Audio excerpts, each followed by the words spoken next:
Good morning. I'm Glenn Sako, Economic Development Specialist with the Department of Research and Development, County of Hawaii. Some people have asked me, what does the Department of Research and Development do? I will tell you, if it doesn't fit in the mission of any of the county departments, it's in our department. So, on behalf of Mayor Roth, Director Adams, and the Department of Research and Development, I would like to extend our congratulations to the Kona Coffee Farmers Association and its supporters for putting together the 2023 symposium, and I was told the first annual conference, and looking forward to another conference next year. We are proud to be one of the sponsors of this event, but we are prouder to be the county where Kona coffee is grown. Hawaii's coffees are recognized around the world as a premium coffee. We have supported your industry through research and the promotion and marketing programs. We are currently helping to defray the cost of the approved pesticides to control the coffee berry borer and the coffee leaf rust.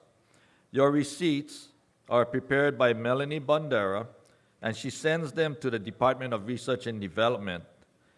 Since 2015, we have had a contract with the state through the legislature or the Hawaii Department of Agriculture to process the reimbursement checks and get those checks back to you, the producers.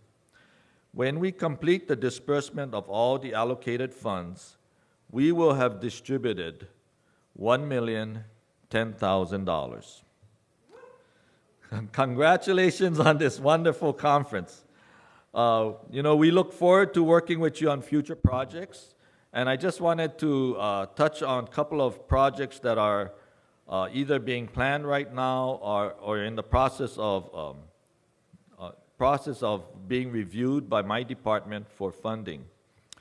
Feral pigs. Anybody's farm being ripped up by feral pigs? Okay. So there is a proposal on my desk from a community in Lower Puna. They want to set up a model for the trapping of feral pigs and then either distributing to the residents for food, teaching them, educating them on how to check the pigs for diseases, and then the slaughter procedure. They also want to get the excess pigs into the community food system.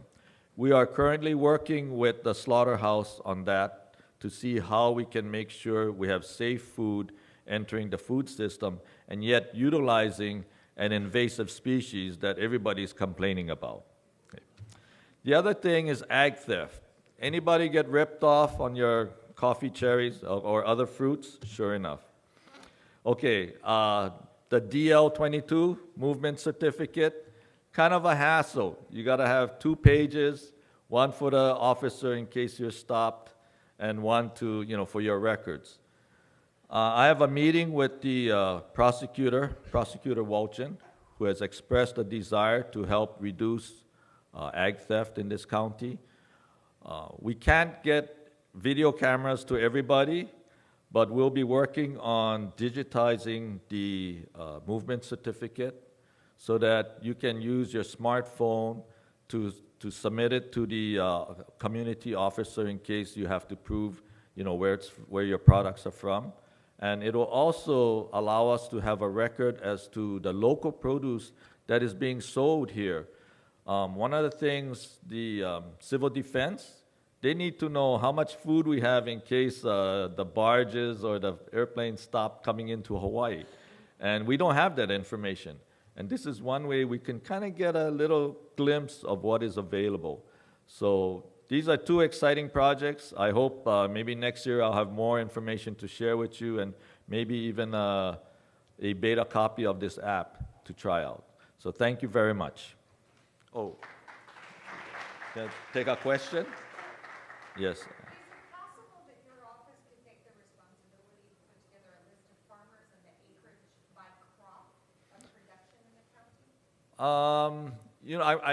That's the question was, can my office put together a list of the farmers by crop in the county and acreage?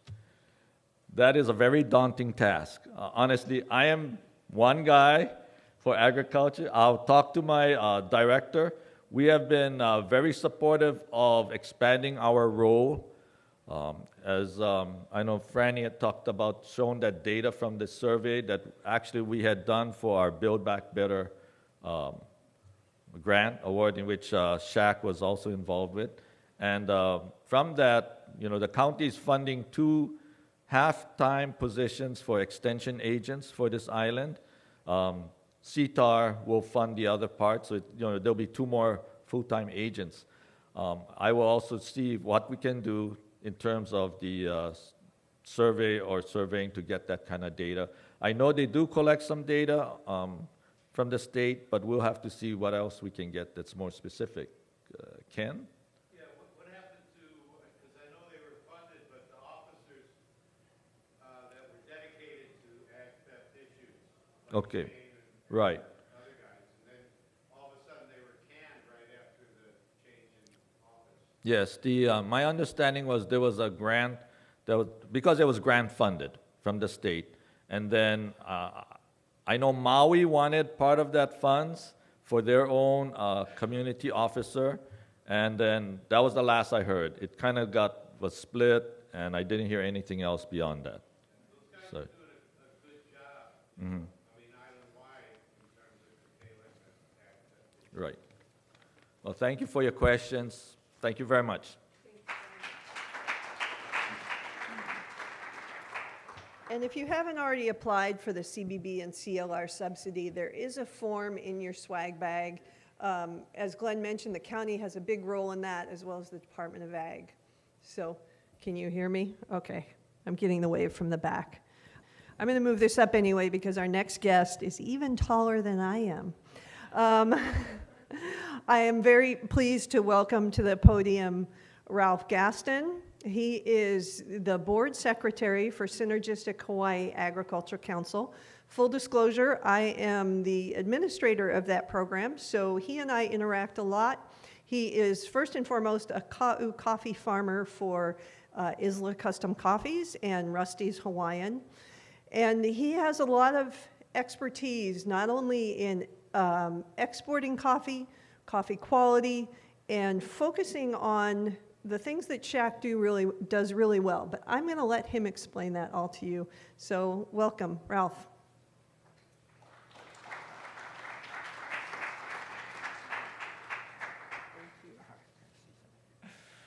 All right, aloha everybody, and thank you, Suzanne. Now I have to live up to that introduction, so I'll do my best.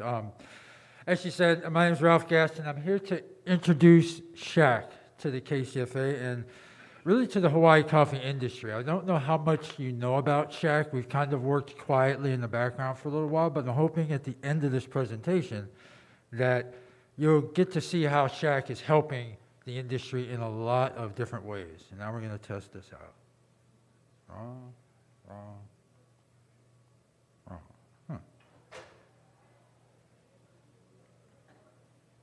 Nope.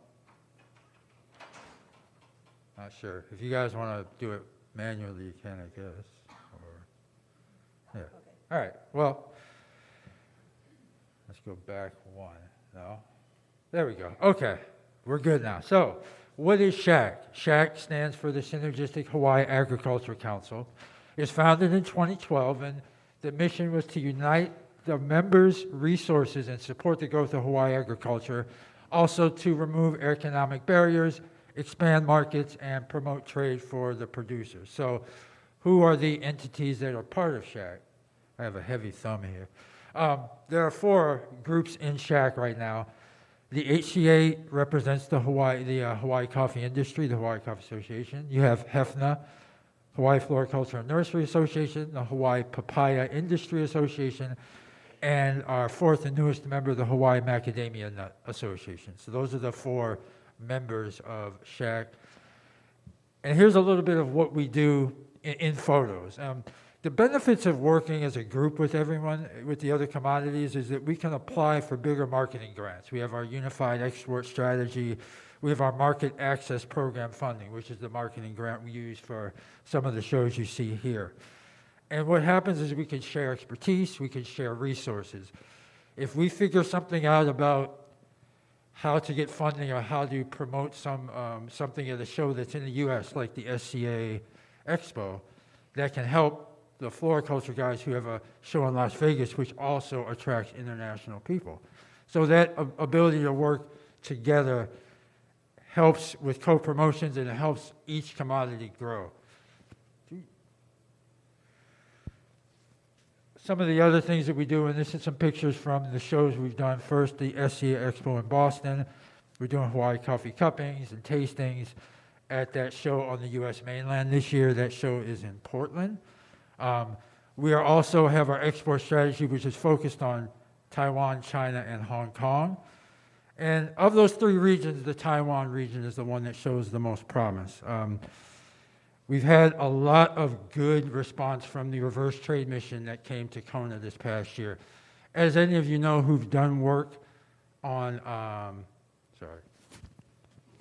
who've done work in Japan or Hong Kong or Korea, face-to-face is very important. Now that was tough to do with COVID because we weren't face-to-face, but last fall we were able to bring a group over in the reverse trade mission and have a big event here in Kona, have farmers meet at Greenwell and kind of get face-to-face, and that's generated a lot of sales. So we've gotten a big movement forward in that program in the last couple of months, and we're looking forward to what it'll do in 2023.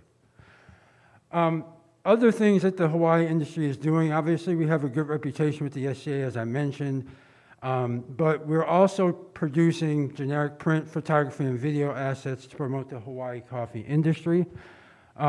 We are able to do videos of each region, and we did a video about the HDOA certification process. Now, that's a process that can be confusing to us here in Hawaii that use it all the time, let alone people who are looking to buy coffee and want to understand certification. So what we did is did a full video about the certification process. We have it in English that we can be used for buyers here, and we also had it translated to traditional Chinese. And these videos are going to be available to the entire industry. We've sent them out a little bit so far. We also have a repository of each growing region showing up-to-date videos of them instead of things from the 80s and 90s. It's stuff that's shot in HD and is updated to 2020 or so. So it's a way for us to use video and marketing and photos to really showcase what our industry looks like now as opposed to maybe what it looked like a little bit before. There we go. To give an idea on the hard numbers of what goes in and what we're able to produce. The copay, which is paid for by HCA, was $8,500 to get into the SHAC program. Each member group has a copay that they put in to operate SHAC. What we got out of it was $166,972 in MAP activities, marketing activities last year. We also had a grant that we did with DBET.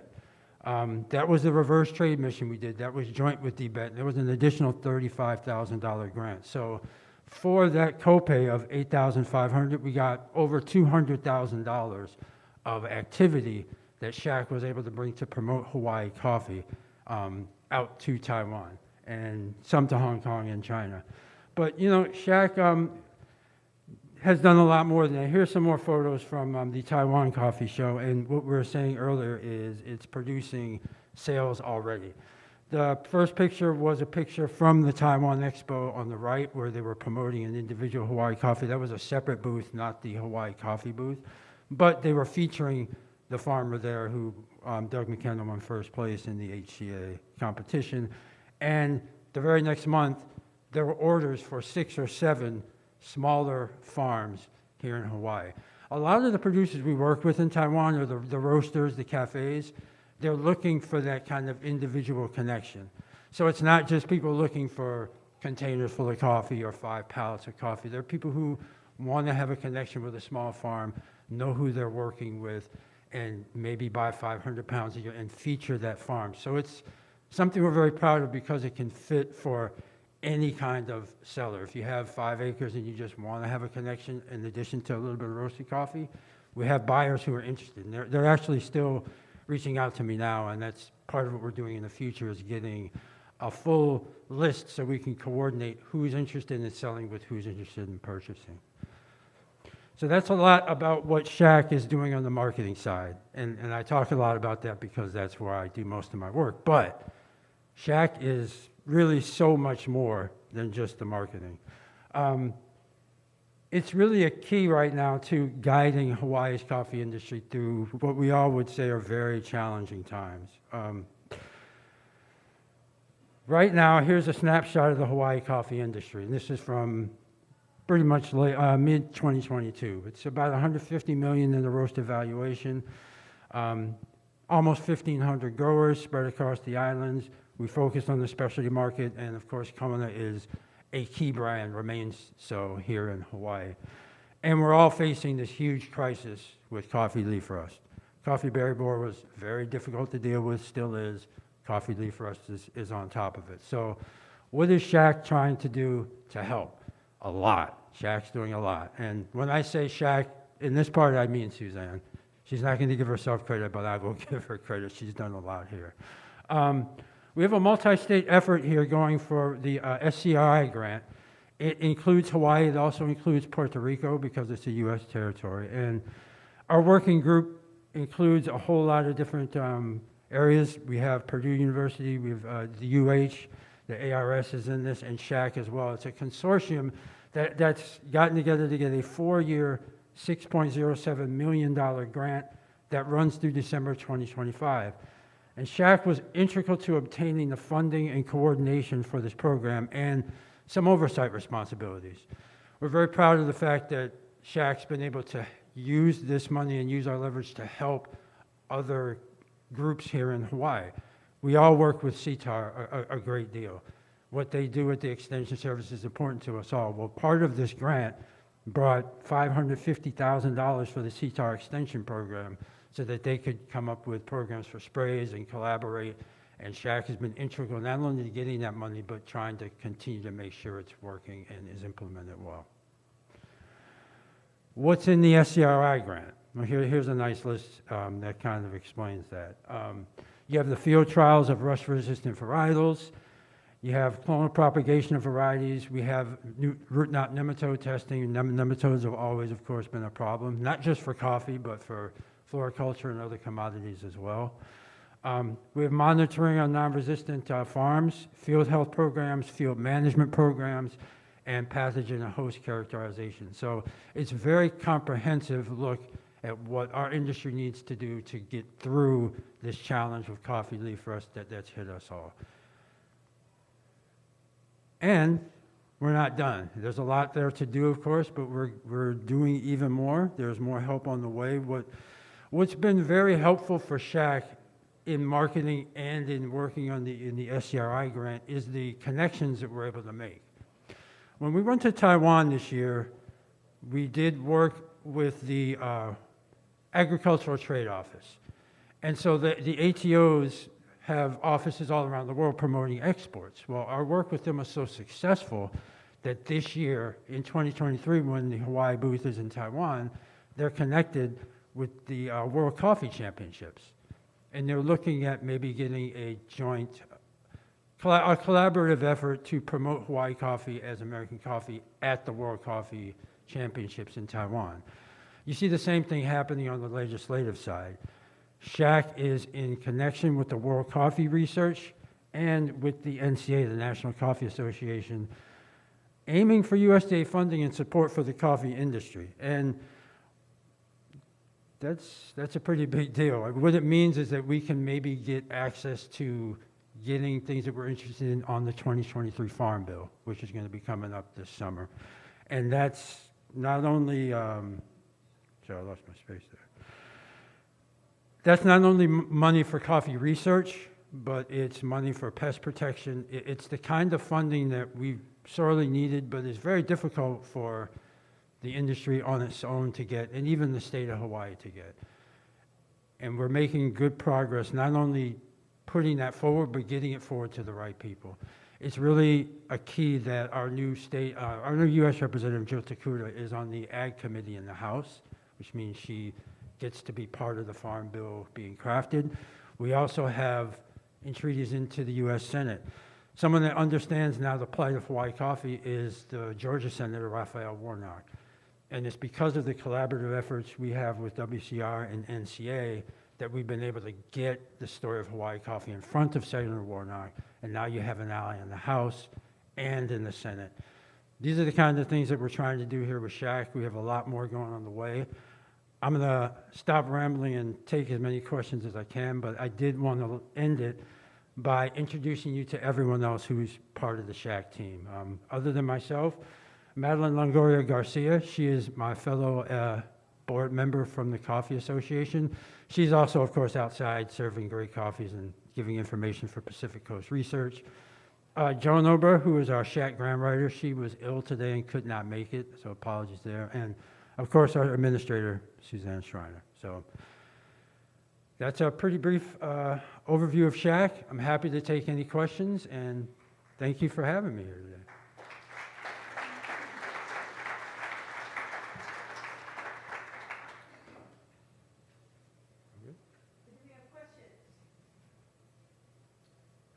Okay. What's the threshold for an agricultural product being allowed into the shop?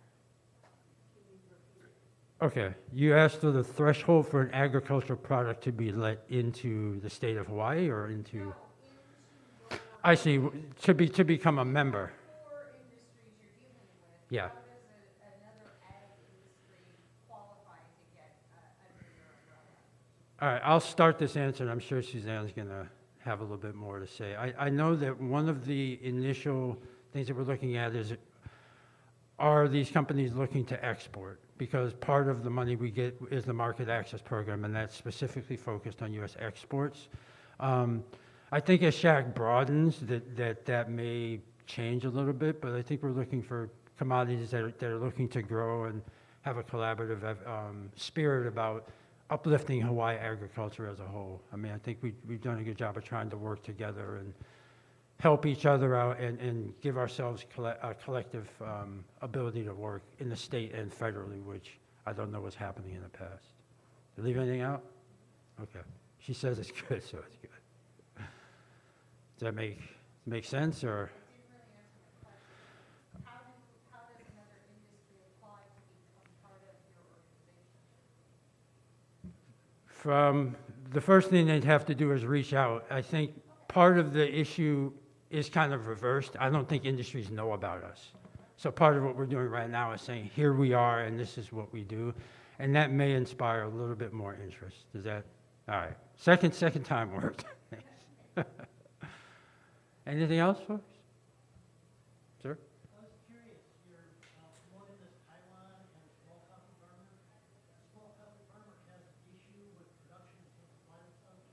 How did that get covered? How did that relationship work out? No, I think that's a great question. That's something we thought about as we went to these shows. I'm sorry, yes. The question was how, I'll paraphrase it and let me know if this works for you, is that there's kind of a juxtaposition here where small farmers are having huge problems with production. We're all dealing with leaf rust. Maybe we're having to stump fields or prune them aggressively. How do you promote to a new industry, a region like Taiwan, but at the same time not have as much coffee to sell? Is that the essence of what you're asking? The small relationship you're looking for between Taiwan and coffee farmers. Right. What I would say in my years of working with these with groups in Asia in particular, is that the long-term relationship is what's important. So we've emphasized to the Taiwanese buyers who came in October that, hey, there are a lot of challenges right now in the industry. We told them this up front. Rust is here. You know rust because you deal with rust. Taiwan has its own coffee region, in addition to what they may buy in other areas. It's new to Hawaii. We're in the process of dealing with it. Things may be a little restrictive now in what you can buy, but this is an opportunity to meet people face to face, meet the folks you want to work with, see the farm, see what we're doing, so that maybe in 2 or 3 years, and when the industry's back on the upswing, there'll be more coffee for you. So it's a bit of a longer term investment, but I think that's important for buyers in those regions to feel like they're coming in and getting in on the long term. So setting up roots. It's just like a coffee tree. It won't be there in a year, but you keep it strong, it'll be there for years to come.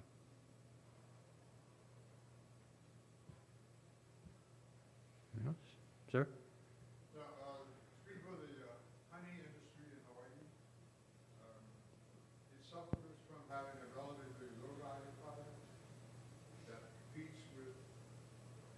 imports from throughout the world, once it gets through, say, mainland. Is there anything that your organization can do for that? So you're asking about the honey industry here and that. I'm sorry? Got it. We also are low representation on the NASF. They only have 340 women. Okay. So- We're underrepresented. all right. So let me see if I can summarize that for you and let me know if this is wrong. You're asking on behalf of Hawaii's honey industry, which is pretty small and not quite organized fully yet right now, but you have issues with competition coming from. Well, there's small numbers of participants in the production that is growing significantly, I think. Faces this, I can say, international competition. Okay, so you'd be asking what Shack could do for you as far as growing the number of honey producers and allowing it to grow, dealing with the competition that you face? Is that the essence of the question? I just want to make sure. No? Okay. Okay. As far as setting up an organization, I'm not sure how to assist with that. I'm sure that if we had discussions and got your information, that we could talk it over with Suzanne and other members and see if there's advice we could give. I mean, I think another agricultural organization would be great. I've had honey from several regions of Hawaii. It's all really good. And so I don't know that I have any answers as far as how to set that up for you. We can ask around. I'd be happy to help.